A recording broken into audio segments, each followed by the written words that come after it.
André Rouget, bonjour, vous êtes là? Je suis là, bonjour Poésie, bonjour à tous les Français de Mayotte. Bonjour, alors je le rappelle, vous êtes député du Rassemblement national, député européen du Rassemblement national et vous coordonnez effectivement pour le Rassemblement national les départements d'outre-mer et vous vouliez réagir s'agissant de Wambouchou, monsieur le député. Oui, parce que il y a quand même plusieurs observations à faire concernant Wambouchou, qui est une bonne opération en soi sur le principe, mais qui appelle quelques observations de ma part. D'abord, on a le sentiment que le gouvernement d'Emmanuel Macron, au travers de Gérald Darmanin, se comporte à Mayotte comme des pompiers qui auraient allumé un incendie. Parce que je rappelle que ça fait aujourd'hui 6 ans qu'Emmanuel Macron a été élu président de la République et il eût mieux valu prévenir que guérir.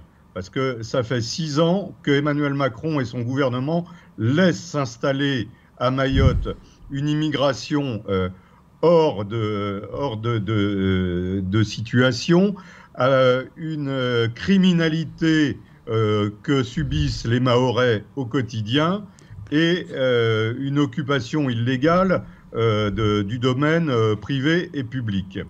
Alors, si cette opération Wambouchou va apporter une bulle de respiration aux Mahorais, et je m'en félicite, je dois constater qu'elle est quand même très mal préparée. Elle est mal préparée diplomatiquement, puisque l'on a vu que les Comores, par la voix du président Azali et de son porte-parole, ont annoncé qu'ils ne récupéreraient pas les Comoriens qui seront reconduits à la frontière. Or, j'observe qu'à la suite des différentes provocations du président Azali, qui en 2019 expliquait qu'il ne reconnaissait pas l'autorité du préfet de Mayotte sur son propre territoire, il avait été reçu à déjeuner à l'Élysée par le président Macron, qu'il en était reparti avec un chèque de 150 millions et l'assurance que les Comores recueilleraient tous les Comoriens reconduits à la frontière. Mais André Rouget, le président comorien, après la prise de parole d'Oumed Msaïdié ce week-end, a rappelé qu'il privilégiait la voie diplomatique avec la France et qu'il demandait justement à ce que la négociation puisse se mettre en place. Et pour l'heure, on n'a pas d'informations comme quoi les bateaux de raccompagnement de clandestins sont revenus pleins. Il y a eu un accord en 2019 à l'issue de ce déjeuner à l'Élysée auquel je fais allusion. Et je voudrais dire qu'il est quand même insupportable que le président Azali et l'Union des Comores tentent de s'ingérer régulièrement dans la politique intérieure de la France. Puisqu'il y a encore peu, il demandait à ce que cette opération Wambouchou n'ait pas lieu. Imaginez Madame Meloni, Monsieur Scholz ou Monsieur Sunak pour l'Italie, l'Allemagne ou la Grande-Bretagne qui viendraient donner leur avis sur ce qui se passe à Nice, en Alsace ou dans le Pas-de-Calais. Il y aurait immédiatement une réaction très vive du Quai d'Orsay. Et là, s'agissant des Comores vis-à-vis de Mayotte, eh bien, la France, une fois de plus, par la voix du gouvernement d'Emmanuel Macron, fait preuve d'une lâcheté coupable. Alors, depuis quelques jours, les opérations ont commencé, donc de contrôle d'identité, de recherche également de criminels impliqués dans des affaires. La tension monte, puisque depuis quelques jours, à Tsunzu, ça bouge.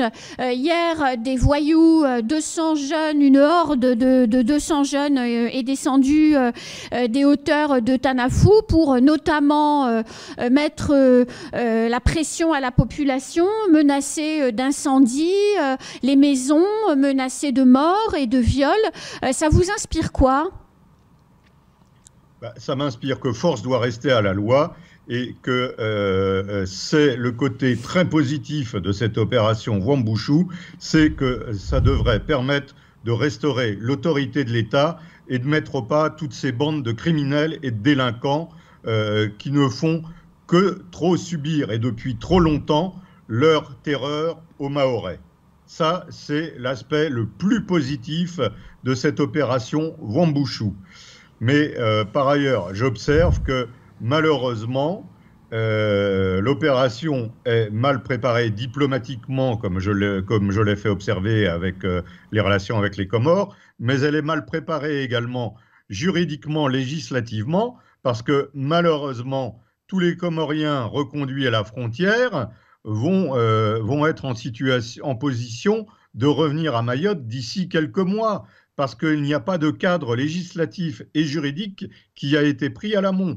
Lorsque Marine Le Pen sera présidente de la République, elle l'a dit, elle l'a répété, la première chose qu'elle fera, c'est un grand référendum sur l'immigration, dont se dégagera un cadre législatif et juridique qui fera qu'il y aura à Mayotte une opération Wambushu permanente et dont les conséquences seront que les migrants clandestins qui seront reconduits ne pourront plus revenir, comme malheureusement ce sera le cas à moyenne échéance d'ici quelques mois. Monsieur le député, comment ferez-vous pour qu'ils ne reviennent pas, étant entendu que les réseaux de passeurs sont extrêmement bien organisés et que vous disiez quelques mois, mais c'est plutôt en quelques jours, ils peuvent être de retour. La loi n'empêchera pas le Kwassa de franchir les 70 km entre Anjouan et Msamboro. La loi déjà fera qu'ils n'auront plus aucun intérêt à revenir en France, puisqu'on sait qu'ils viennent ici à Mayotte attirés par ce que l'on appelle les pompes aspirantes sociales. Ils n'auront plus droit à rien d'autre qu'à l'urgence vitale. Donc déjà, s'ils n'ont pas de raison matérielle, concrète de venir à Mayotte, en France, déjà, ça freinera leur élan.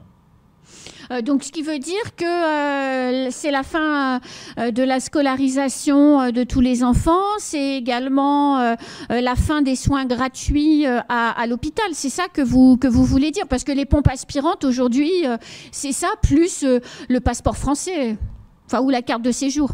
Eh bien, il sera temps, une fois que l'on aura établi la fin des pompes aspirantes, il sera temps d'établir une politique de coopération avec les Comores pour les aider au développement de leur système éducatif, de leur système d'aide sociale, plutôt que de renverser le processus où on essaie d'amanouer le gouvernement des Comores en lui signant des chèques en termes pour l'aide à la coopération, sans régler à l'amont le problème de l'immigration.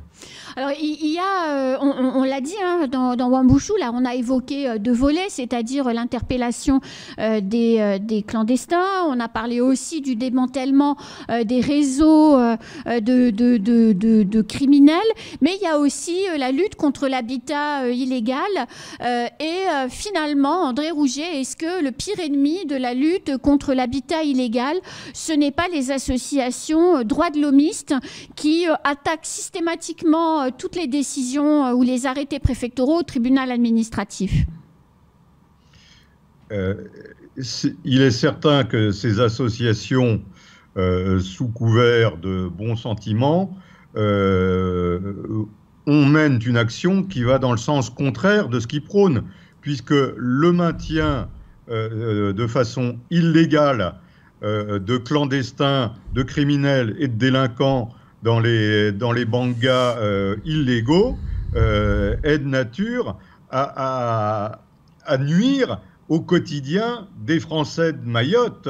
Et donc, il y a une contradiction entre l'action de ces associations, en tout cas entre l'état d'esprit de ces associations et l'action et le résultat concret qui en résulte. Alors, on discutait de ça dans le temps de parole précédent. André Rouget, le conseil départemental a choisi, à partir du mois de juillet, de ne plus accueillir dans les PMI du département les non-assurés sociaux, considérant que ça coûte trop cher et que le conseil départemental n'en a pas les moyens. Vous souscrivez à cette politique ?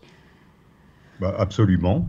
Absolument. Charité bien ordonnée commence par soi-même et donc il paraît normal que les non-assurés sociaux n'aient pas accès aux soins.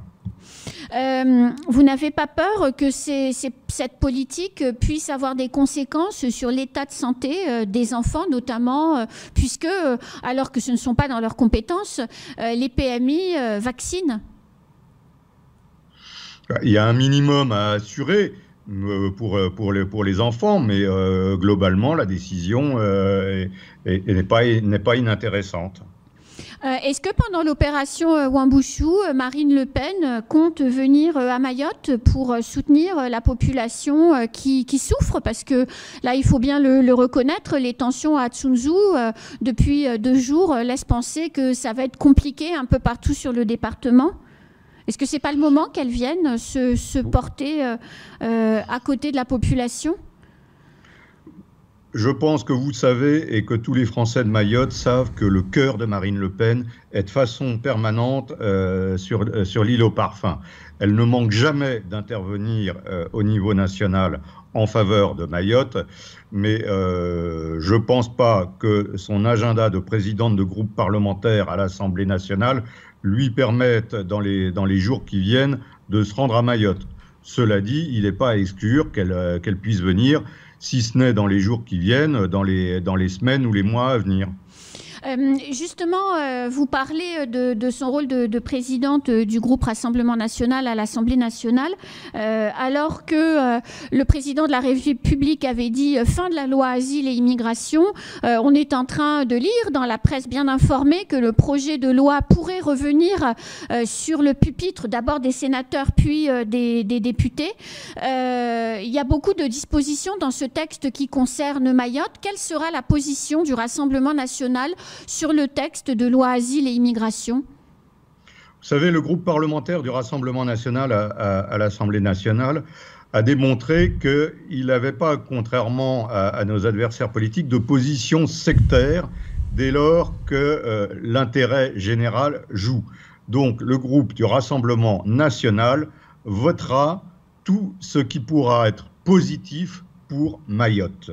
C'est clair, net, c'est précis, c'est notre position à l'Assemblée nationale comme au Parlement européen. Dès lors que l'intérêt général prévaut, nous votons en faveur des dispositions qui peuvent s'avérer positives.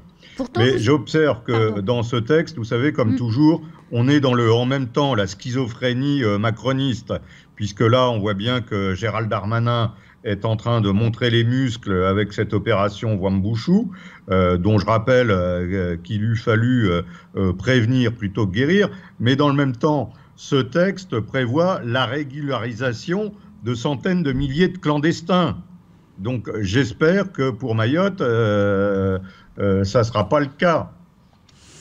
Oui, parce qu'effectivement, vous faites allusion aux travailleurs, justement, dans les secteurs en tension, c'est ça ? Absolument. Écoutez, André Rouget, merci beaucoup, en tout cas, d'avoir pris la parole ce matin pour expliquer la position du Rassemblement national sur l'opération Wuambushu. Et puis, effectivement, l'antenne vous est ouverte si vous voulez prendre la parole de nouveau. Merci beaucoup. Merci à vous, merci à tous les Français de Mayotte. C'est la fin de ce temps de parole. Tout de suite, la suite de nos programmes.